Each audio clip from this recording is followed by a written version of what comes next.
நான் black colour T shirt தானே கேட்டேன், ரெட் கலர் பேக் பண்றீங்க. இது என்ன கலர்? ரெட். நீ கேட்டது என்ன கலர்? பிளாக். அப்படின்னா என்ன அர்த்தம்?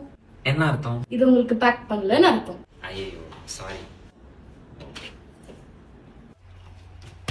பிளாக் கலர் கிட்ட நீ ரெட் கலர் கொடுத்துருக்கேன். உன்னால நான் எவ்வளவு ஆக்டிங்கா போட வேண்டியதா இருக்கு. கண்ணு என்ன பின்னாடி வச்சிருக்கியா? ஆண்டி என்னம்மா வேணும்? சோப் கொடுங்க ஆண்டி. சத்துரா ஐயோ ஆண்டி எங்களது சந்தூர் இல்ல, எங்களது பெங்களூரு.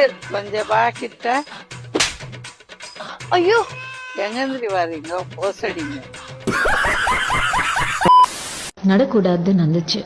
இங்க நல்ல விஷயத்துக்கு வந்துட்டு எதுக்கு இதெல்லாம் பேசினேன்? உங்களுக்கு ஒன்னா இதெல்லாம் ஈஸியா இருக்கலாம், எனக்கு ஒரு புருஷன் தாங்கிறாரு. நான் இப்ப என்ன சொல்லிட்டு என் மேல கோவப்பட்டு போறீங்க? என் ஜீவிதத்தை அழிச்சிய